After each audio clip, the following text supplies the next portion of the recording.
Mississippi, Mr. Thompson, for his opening statement. Thank you very much, Mr. Chairman. And before I start, let me welcome Mr. Van Epps to the committee. Mr. Chairman, thank you for getting the Secretary of Homeland Security and National Counterterrorism Center Director here today. Representative Benny Thompson didn't just criticize Kristi Noem, he didn't just question her judgment, he didn't even just accuse her of incompetence, he looked the Secretary of Homeland Security in the eye and told her she should resign for violating the law. Predecessor couldn't seem to get that done, and I appreciate your commitment to holding this hearing. Each day we've had more examples of Republicans abdicating their constitutional oversight responsibilities. Fortunately, unlike other chairs in this body, it appears that if you are serious about this committee work being done, and I compliment you for that. As I look at the witnesses table, though, I can't help but notice that FBI Director Kash Patel isn't here with Secretary Noem and Director Kent. I'd also say that we have just been provided Secretary Noem's testimony. I've been on the committee since its inception, and I've never had the rules violated where we couldn't get testimony so members of the committee could look at it until today. Today's hearing is supposed to be one of the most important exercises of this committee's oversight jurisdiction. Each year we hear from the Secretary of Homeland Security, the Director of National Counterterrorism Center, and the Director of the Federal Bureau of Investigation, who is nowhere to be seen today. Maybe Director Patel is too busy spending taxpayers' dollars flying to his girlfriend's concert on the FBI's jet to answer questions from Congress. Maybe the FBI director isn't here because he's afraid of scrutiny from Democrats who want to know what the FBI is doing to keep America safe. Or maybe Director Patel knows that the Trump administration itself is a threat to Homeland Security and want to hide from public accountability. On the other hand, Director Kent is here, which is good because we have questions for him about NCTC's work, as well as his comments about the January 6th insurrectionists he called, and I quote, political prisoners, unquote, who deserve to be pardoned. Some of the people he defended, however, are back in jail for crimes like plotting to murder FBI agents and possession of child pornography. It's scary that these unserious people are in charge of keeping America safe from terrorism. But what's even scarier is that they work for an unserious and unhinged president who spends most of the days designing monuments to himself and finding new ways to hide the Epstein files. All of this puts America and its lives, people who live here, at risk every day. Now, Secretary Noem, everyone knows you love the spotlight. We've seen your commercials, but what you haven't provided to the committee, despite our many requests, are the questionable contracts that you've awarded to your friends to film you on the 2028 campaign trail. Unfortunately, this is nothing new. In their one big ugly bill, congressional Republicans gave you a blank check, Secretary Noem, and you have wasted no time spending it on yourself. Instead of deploying Homeland Security grants to protect churches and synagogues from terrorism, you handed your friends a $220 million contract so they could follow you around the country with a camera.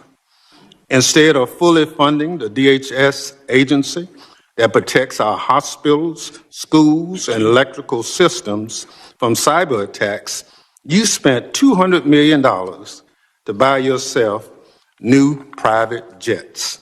And instead of paying your way like the rest of us, you're living rent-free in a taxpayer-owned property that is supposed to be reserved for military leaders.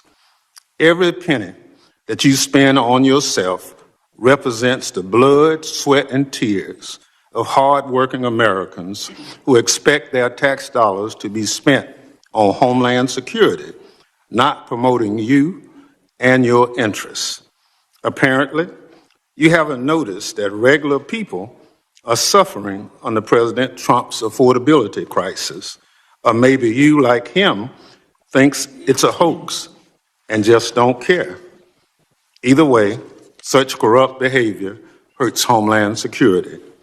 But it's not just the corrupt behavior, Secretary Noem, that hurts Homeland Security.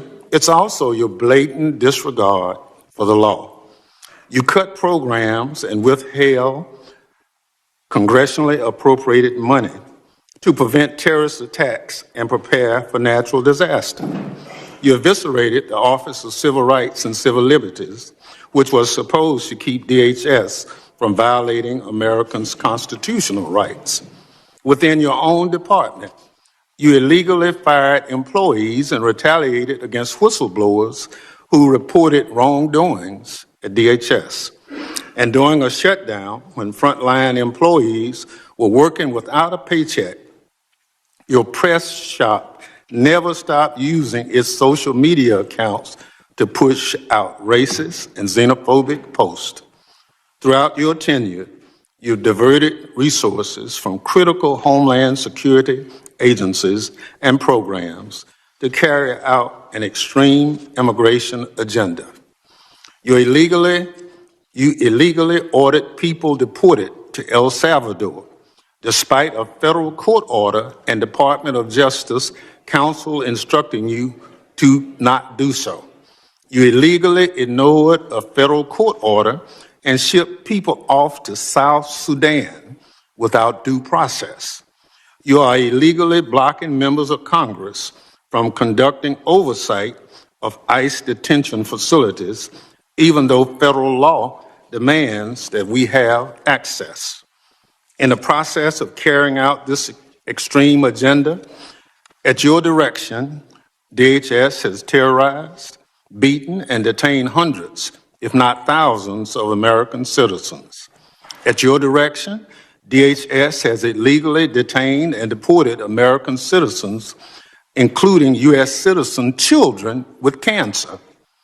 At your direction, DHS has illegally gassed, pepper sprayed, and put their knees on the necks of Americans, including military veterans and clergy. At your direction, DHS has illegally tackled, beat up, and humiliated United States citizens, including senior citizens. At your direction, DHS has illegally tased, maced, punched, and even shot Americans. Black and brown Americans, in particular, have been racially profiled, detained, and locked up, and sometimes with tragic consequences. It's just one awful incident. A pregnant U.S. citizen was reportedly thrown to the ground, kicked and left in handcuffs for hours after immigration officers did not believe that she was an American. She later lost a baby. You cannot enforce the law by breaking the law, Secretary Noem. That's not how justice works. It's not right, and it's un-American. And when Congress tries to carry out its constitutional oversight responsibilities to question you about your department actions, you hide, often with the help of congressional Republicans. Never in the history of the committee has a Secretary of Homeland Security hidden from congressional oversight like you and your department have, Secretary Noem. Our oversight letters to you go unanswered. You owe us by extending the millions of Americans who sent us to Congress as their representatives a response to over a dozen letters. Your predecessor came before this committee regularly under administrations of both parties, but Under President Trump, you and other department officials have rarely shown their faces at committee hearings. In the first year of President Biden's term, his administration made 28 appearances before this committee. 28. Under President Trump, DHS officials have appeared only 3 hearings before this committee, just 3. You, Secretary Noem, have appeared before this committee just twice. That's fewer appearances than your predecessor, Secretary Alejandro Mayorkas, who Republicans lambasted for not coming before the committee more often. It's interesting how my colleagues on the other side are now. Secretary Noem, I'll give you one thing. You showed up today rather than throwing a civil servant under the bus like Director Patel did. But you have systematically dismantled the Department of Homeland Security, put your own interests above the department, and violated the law. You are making America less safe. So rather than sitting here and wasting your time and ours with more corruption, lies, and lawlessness, I call on you to resign. Do a real service to the country and just resign. That is, if President Trump doesn't fire you first.